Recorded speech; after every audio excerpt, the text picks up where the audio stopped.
Speaking of moving, I know you have that on your watch list, but Drive Shack was a beautiful one today. I bought it today. Oh, you did? I did. I got a starter on Drive Shack and at $3.21. Now, I explained to everybody in our Chaos crew that, yes, I'm aware that it's up 7% today, but it's a starting position for a reason. Yeah. If I think it's going to $5, I have no problem buying it at $3.21. Yeah. So, and I think I strongly feel that way. I feel like we're looking at a $5 stock easily. We look at how Callaway's moved, and they own 100% of I almost said Drive Shack, Topgolf. Yeah. And so there isn't too many competitors to Topgolf other than a Drive Shack, and they're still small, but the fact of the matter is that they have a really good opportunity to take up market share into this in this area of entertainment, and we've seen how Topgolf has just absolutely exploded. So I think that the opportunity here is still great. It's up 7%. I see a lot of people asking about Drive Shack as to why it's up today. There is no reason other than the fact that people are just really excited about the reopening. And we saw, I mean, to AMC's credit, we saw that, we haven't seen those kind of ticket sales since the pandemic.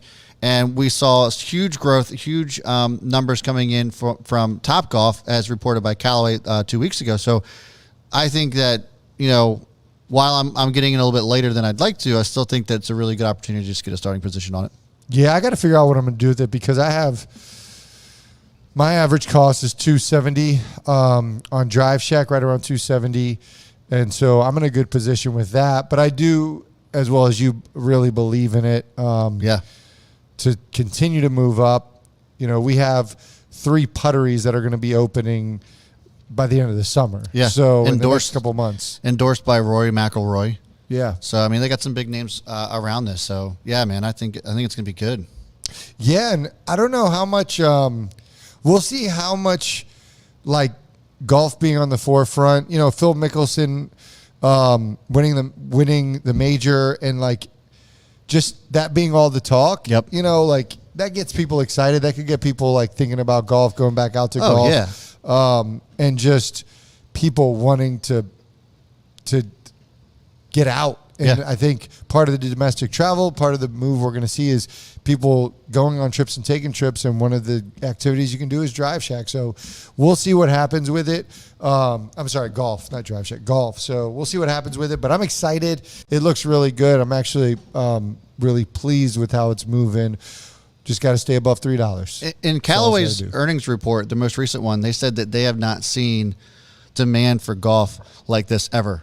Wow. Ever. That's crazy. And, Callaway's been around for a long time. So I think that, if golf isn't necessarily your thing, but you want to at least experience golf and have some fun with it, then these Drive Shacks, the Topgolfs, those are kind of probably a little bit more your speed. You get an opportunity to hit some golf balls, drink a little, eat a little, hang out with some friends.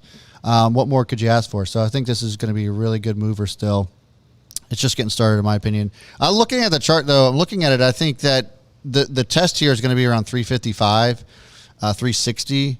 And if we can break up over that, we could be looking at potential, the highs here, 52-week highs of 394. That'll be the next stop for it. So I'm excited for this. If it holds above the 50-day, I feel much better about it.